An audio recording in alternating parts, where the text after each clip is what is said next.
So for the making of this short video, I'm using a Canon 200D with an external microphone. This is a VM600 by Boya, and I'm using a Osmo Pocket, the first one that came out, which we all know the sound is not so good. And as an external sound recording device, I'm using my absolute favorite of all times, the Zoom F1.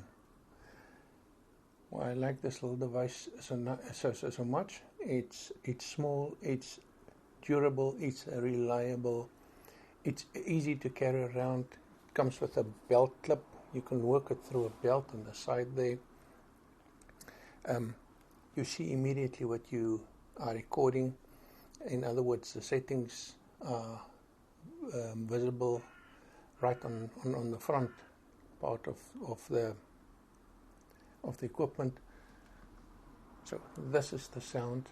I will be downloading and syncing with the sound of the camera, and this is where the sound will come from, that we will modify to make it sound like that of a radio.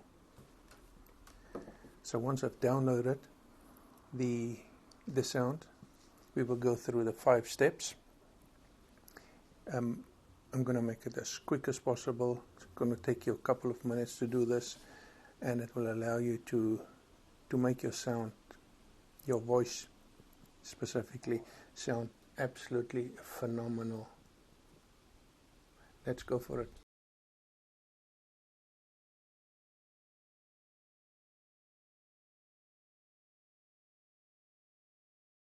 So the first thing to do is open Audacity, go to wherever you've stored your sound file, open that file and drop it onto the workspace of Audacity. So the first step in our process is called noise reduction. So on your music timeline, you search for the flattest part with the least amount of noise and highlight that.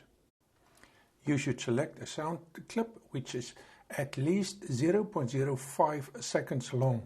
Move up to the effects library, scroll down until you get to noise reduction.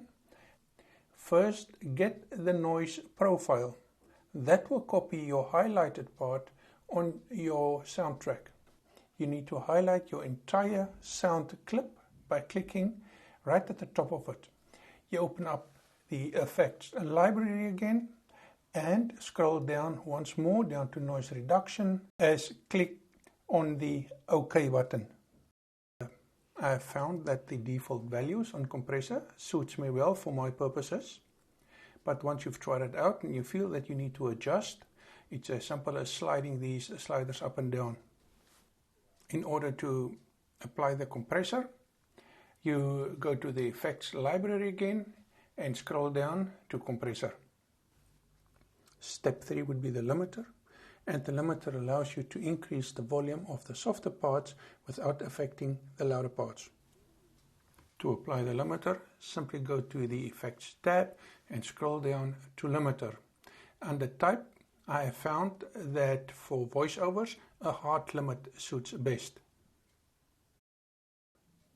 To apply the equalizer, go to the Effects tab and scroll down to Graphics Equalizer.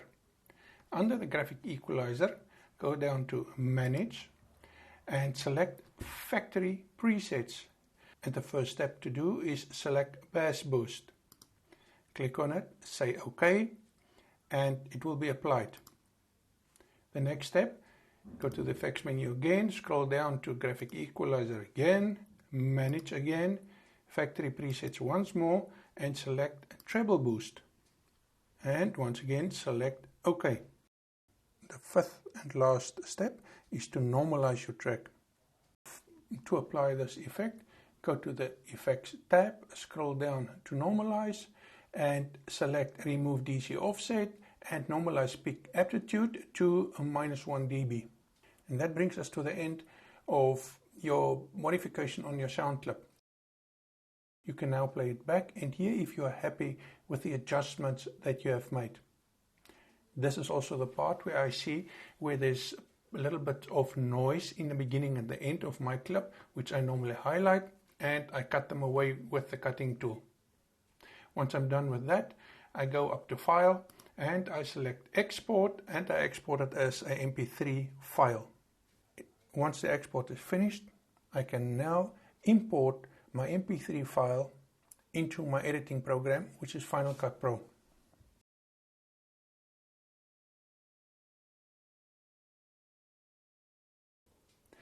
Once I've imported my MP3 file into Final Cut Pro, I can now highlight both the sound clip and the part of the video where it fits, and then I go up to Clip and I simply say Synchronize.